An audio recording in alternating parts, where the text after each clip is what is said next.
What up, what up? Mully is back, and welcome to round 2 of my Smogon Tour 17 run during week 4.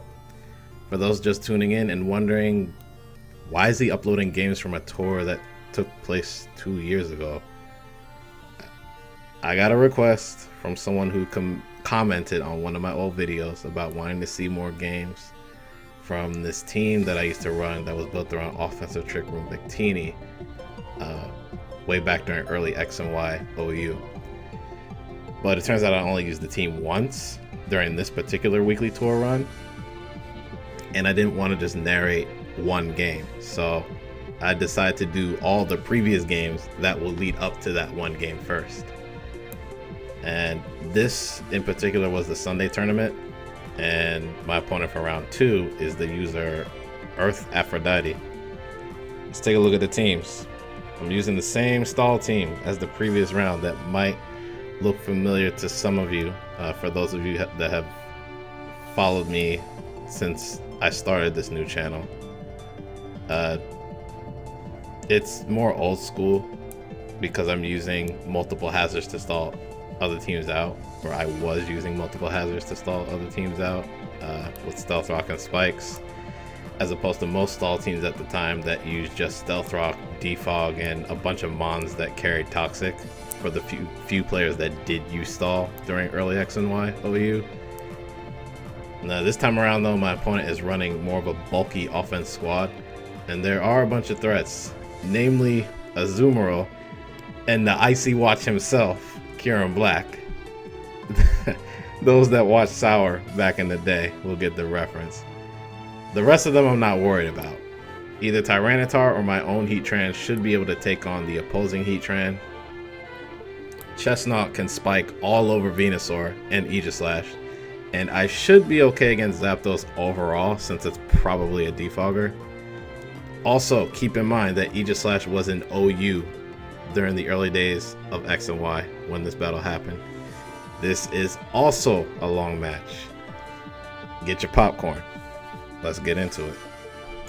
I lead with Heatran since I want to get hazards up ASAP. My opponent knows this and leads with Azumarill to force me out, so I have to go to Chestnut, and Earth takes advantage of the situation and is going to go for knockoff, and I lose Rocky Helmet for the rest of the match, which is not a huge deal since it only hosts versus Aegislash, possibly, who Chestnut's already good against. I'm going to double switch to Aegislash to scout for the play rough, but my opponent switches to Venusaur, scouting the grass stab, and to get the Mega off ASAP. Knowing my opponent's going to Mega Evolve, I go back to Chestnut because the most common Venusaur sets back then could not touch Chestnut due to Bulletproof. Earth does go for the Leech Seed, which backfires, but really anything would backfire here. The plan is to just spike all over Mega Venusaur here, and Earth does not get the memo at first and tries to Sludge Bomb me, then realizes Chestnut either resists or is immune to all of Venusaur's common moves. Knowing that my opponent realizes that Venusaur cannot stay in, I switch up and go for the Leech Seed. Zapdos comes in, probably expecting 2 layers of spikes, but I missed the Leech Seed unfortunately. I go for the Spiky Shield just to scout for the possible Heat Wave, but my opponent shows the obvious Defog instead. Knowing Heat Wave is still a small possibility though, I go to Heatran. The other reason for switching to Heatran is because now that I've seen Defog, I'll be able to keep Stealth Rock on the field somewhat, as long as I spam it because Heatran is slower than Zapdos. And Earth does show the Heat Wave. I got the Flash Fire boost. I stick with the plan. I just click Stealth Rock knowing the defog is coming, and that's exactly how it goes down. And despite what I mentioned about spamming Stealth Rock earlier, I decided to try. It was better to get Toxic on Zapdos since there's no Cleric on the opposing team. But of course I miss. And I express my joy over missing Toxic, and my opponent Volt switches out to his own Heatran. I predicted Earth to not stay in and set up and I decided to set up Stealth Rock again. I go ahead and switch to Zapdos, expecting either a possible Earth Power or Stealth Rock since Heatran is the only possible rocker on Earth's team, and I can get Zapdos in without taking damage. Stealth Rock does go up. Zapdos can't really do anything to this Heatran. I was not carrying Thunderbolt, so I just Volt Switch out to not lose momentum, and the boy himself comes out, the Icy Watch, aka kyurem-b, and I bring Clefable back in. Earth obviously doesn't have the correct nickname on this kyurem-b. It should be the Icy Watch, except Earth is French, so I guess I'll live with it. Anyway, my opponent doubles to Aegislash, expecting Moonblast, and I double to my own Aegislash, expecting something? It was a weird play, because I believe the most common set on cube was sub 3 attacks at the time. And shout out to High Impulse coming through, giving me the dap, appreciate it. Anyway, my opponent switches to Zapdos, expecting me to switch out as well, and I believe the plan was to just defog afterwards. But I'm a G, and I stay in and just Shadow Ball and get rewarded with the crit, putting Zapdos in range of a one-hit KO from another one. Now Earth is forced to roost, because even if he KOs Aegislash with Heat Wave, I can just bring Tyranitar in, get sanded up, and force Zapdos out anyway. Knowing this, I went for Shadow Ball again, got the special defense drop. Nice hacks making up for the misses earlier in the game. Switch back to Shield form and King Shield since Aegislash could still be useful as she has priority Shadow Sneak. My opponent takes the opportunity to defog now and get rid of all the rocks, and knowing that Heat Wave cannot OHKO Aegislash or even 2-hit KO in Shield form, and since Aegislash is slower, I go for Shadow Ball. Earth switches back to Heatran to tank it. And once again I go to Zapdos expecting either Stealth Rock to go back up or the possible Earth Power. This time my opponent is going to reveal Earth Power. And I start up the cycle again. I'm going to Volt Switch out, but this time my opponent is actually going to stay in. So because of that, I'm going to actually go to Tyranitar since it's really my only other switch in for Heatran, and I can get Sand up for a little bit. A Stealth Rock does go up, and it's here that I decide to go ahead and lock in the Crunch just to get damage on something, and Earth's only Dark Resist is Azumarill. Venusaur actually comes back in though. Now I can't stay in with Tyranitar, so I'm gonna have to go back to Chestnut since Venusaur is setup fodder for her. And Earth does try to Leech Seed again, but it's in vain. Now, knowing once again that Venusaur is not going to stay in here, I'm gonna try for my own Leech Seed once again, as it's pointless to try and spike up with Zapdos still around. And speak of the devil, Zapdos comes back in. But this time I do land the Leech Seed, thankfully. And I'm going to go back to Heatran and just start the cycle up again that I mentioned earlier. Get Toxic down if possible, attack a little bit, and Stealth Rock up after Zapdos switches out. And it's here that my opponent actually shows the last move, Roost, which is standard fare. Now I was pretty sure Zapdos wasn't going to stick around. I knew I could just spam Stealth Rock and win the PP war versus Defog. So I go ahead and try to sneak the Pebbles in here. Earth just does switch back to kyurem-b, probably predicting the Stealth Rock to go down, and manages to sneak him back in. I literally have no switch into this thing. So now the plan is just to go to Zapdos to scout for Earth Power first, but my opponent goes for the substitute knowing I would switch out, and this puts me in a very, very bad spot. So here I had to do a calc, and I knew specially defensive Zapdos could live in Ice Beam from the standard kyurem-b that was running around back then. So I just Roost knowing Zapdos is slower. But Zapdos is taking more damage than it can heal with Roost.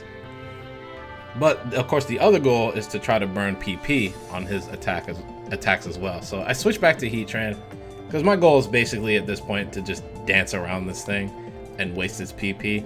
But Earth goes for the Fusion Bolt instead.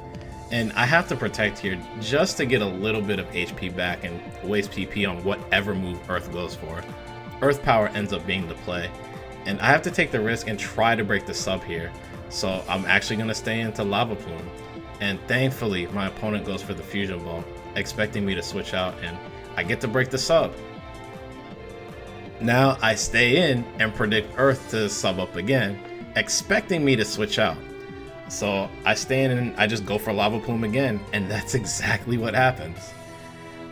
And it's here I actually just still decide to stick around and try to Lava Plume once more.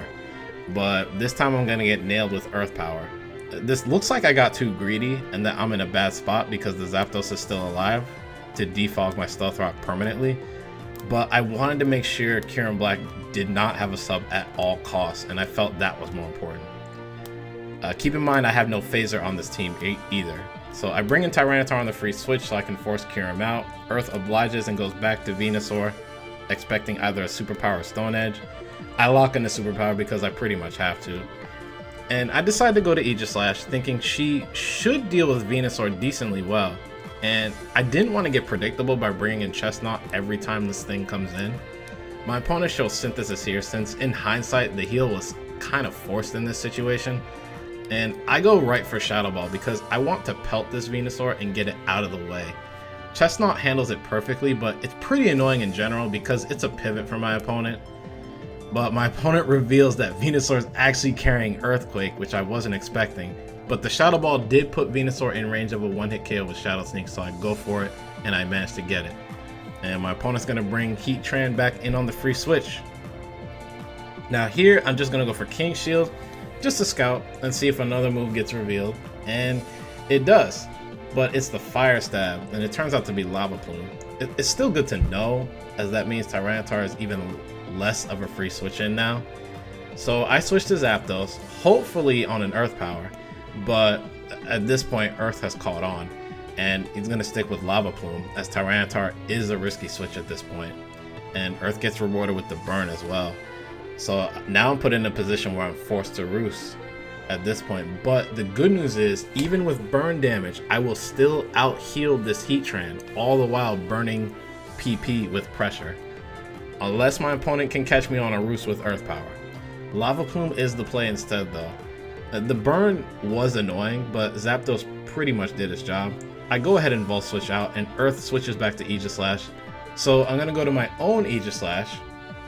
Because I don't have Heatran anymore to try and check this thing, I have to basically hope it's not mixed with special attack investment like mine is. Physical based ones are easier to deal with for this team, at least at the time. But I have to take a bit of a risk and hope my Aegislash is slower than this one and go for Shadow Ball. I was running Quiet Nature with 0 speed IVs to deal with scenarios like this back in early XYOU, where the slower Aegislash would win the mirror match, barring King Shield. My opponent does go for King Shield though, likely knowing this, and I can't needlessly let Aegislash get KO'd, so I have to go back to Shield form with King Shield again. My opponent does the same, probably to scout the set some more and not give any info on what kind of Aegislash this is. Now that I'm in Shield form again though, I take the risk against Shadow Ball. This time Earth switches to Zapdos, but I get the special defense drop again, which is not a huge deal, as I'm not going to stay in Blade form unless something is in Shadow Sneak KO range. Just kidding, I'm a G, and I go for Shadow Ball, predicting either the Roost or Defog, and Earth goes with the latter. Stealth Rock is gone for good, but so is Defog, and if you notice, everything on the opposing team gets hit by spikes, so I still have some form of hazards to fall back on. Heatran comes back in on the free switch. This time I go to Clefable, knowing she can't touch Heatran, but the whole purpose is to heal the burn off Zapdos so I can give myself a chance to roost up and do pressure shenanigans versus Kyurem if I need to. Stealth Rock goes back up on my side of the field. I stick with the plan and go with Aromatherapy, and Earth switches back to Aegislash. I decide to go with Chestnut here, and I'm taking a bit of a risk doing this. I'm basically going off the fact that this Aegislash is a physical attacker, or that the only special attack it has is Shadow Ball, which Chestnut is immune to. And now we find out what kind of set Earth is running as Iron Head gets revealed, which is very relieving. I'm very confident staying in here, even though my only attack is Hammer Arm. I can set up all over this Aegislash as long as there's no Swords Dance. I start off with Leech Seed so I can have some form of recovery. Earth goes for the King Shield to scout, and it's here that I reveal that I go for the spikes again actually. With Chestnut, as Earth goes for the King Shield again, attempting to scout for the switch or even a rare Earthquake. Now I'm thinking there's no way Aegislash stays in here, otherwise I'll just spike all over him, so I go for Leech Seed predicting the switch, but Earth stays into Iron Head surprisingly. Now I'm thinking if Earth's gonna stay in here and be stubborn, I'll just get a full stack of spikes on this Aegislash and really hurt this team, since they'll stick for the rest of the game. I start off with Spiky Shield to get more residual damage on Aegislash and more recovery from me, and I'm gonna follow up with a second layer of spikes, and my opponent just continues to stay in and go for the Iron Head. And I'm pretty sure there's no Swords Dance at this point, but despite what I said a minute ago, I'm not going to take any unnecessary risks just to get a full stack of spikes. It's still a bit too greedy right now. So this exchange continues as I go back to Spiky Shield to slow burn this Aegislash, and then follow up with Leech Seed predicting the switch, but my opponent is stubbornly going to stay in and switch back to Shield form with King Shield. After another Spiky Shield, I finally just go to my own Aegislash on the Iron Head. My opponent is low enough to where Shadow Sneak will one-hit KO, but Earth knows this and goes for King Shield and does manage to get the attack drop here. It's not a huge deal, but I probably should not have forced the situation. In hindsight, I think Earth was actually planning to fodder off Aegislash just to get a free switch, and I should have just let it happen with Leech Seed. But I go back to King Shield, realizing my mistake with Shadow Sneak, and my opponent tries for the Shadow Sneak as well, which made sense given the way I was playing my own Aegislash and taking a few risks. Earth expected me to keep going down that path, but I get the attack drop this time. I try to switch back to Chestnut, but the last move on the opposing sword gets revealed, and it's Pursuit, which I wasn't expecting at all, but probably should have. Again, if Earth was running Swords Dance, it would have happened already, and even Shadow Ball would have been revealed too. I don't take too much damage though. The Icy Watch comes back in on the free switch, and I have to repeat the sequence that I did earlier with Heatran and stay in to make sure this thing does not have a sub. I go ahead and spam Hammer Arm as Earth does try for the substitute. Realizing I'm going to do the same thing as before and not wanting Kyurem to be too low on health to make another sub, Earth just takes the KO with Ice Beam, and I once again bring Tyranitar in on the free switch. Here, I didn't want to take the risk of missing the KO with Crunch or take an even bigger risk by going for Pursuit expecting the switch. The chance to KO was high, but not guaranteed with Crunch or Pursuit if Kyurem switched out. So I go with Superpower, and Earth keeps the Icy Watch in, and now it's on the way to the pawn shop. Azumarill comes in on the free switch, and I switch to Aegislash because I have no other switch in for this, and Aegislash is pretty useless given what's left on Earth's team. And I take a Waterfall. The damage and no leftovers recovery confirms Azumarill's Choice Banded. I still want to get as much mileage as I can despite this, and I go for King Shield, hoping for the attack drop, but I don't get it and Earth goes to Heatran. I decide to take a risk of being burned by Lava Plume and go to Tyranitar, because I wanted to have some type of switch for Azumarill by keeping Aegislash around. But there was one move that didn't get shown from this Heatran yet, and it was Will-O-Wisp, which is really bad for me. I probably just lost my biggest offensive threat, and this is going to make the game a lot longer than it should have been. I just decided to fodder off Tyranitar at this point and just go for Crunch to keep Azumarill in check, and my opponent does stay into Earth Power. I stick with the plan, and I get one final Crunch off, and Azumarill does come back in, and Tyranitar is going to go down to the burn. And I'm going to go ahead and bring Aegislash back in on the free switch here. Now, I'm going to start off with King Shield so I can take this thing down literally a notch or two. And Earth does keep Azumarill in to try for the knockoff, and it pays for it dearly. Now I'm going to go over to Clefable, as it's the next best thing to fight a weakened Azumarill at this point. And my opponent actually sticks with the knockoff, and leftovers does get removed. Now, because I allow Tyranitar to get burned, I have to go to my backup plan, which is to PP stall Heatran out and try to make sure Azumarill is the last Mon, and hope that I can weaken it with Aegislash.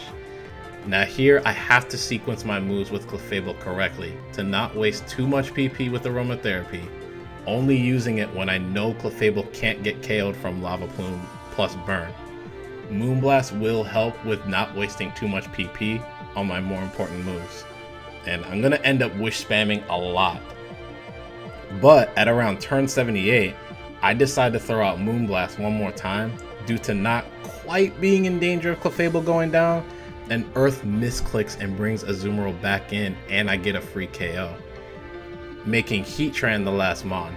This was not the plan though, because that means Aegislash is useless and I'm forced to PP stall Heatran out.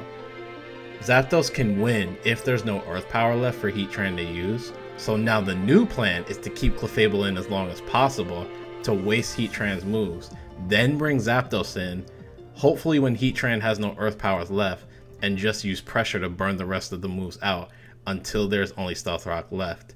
And that is literally what happens, and Earth is forced to forfeit the match. Alright guys, so we're just going to have to let the game play out until the end here, because it can only go but so fast. But for those that made it to the end, trust me when I say, this tested my patience as much as it tested yours, and the game really tested my nerves when I was playing it. But I stuck it out, and the strategy was good enough to advance to round 3.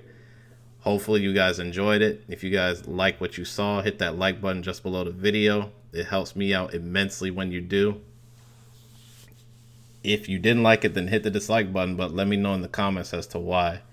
And if you guys don't want to miss the future stuff coming down the pipe, subscribe to the channel if you haven't done so already. Links to all the social clubs I hang out at are in the description box below. Twitter, Google+, Twitch, all that good stuff. Anyway, stay tuned for round 3. Until next time, Mully is out. Take care, guys. Peace.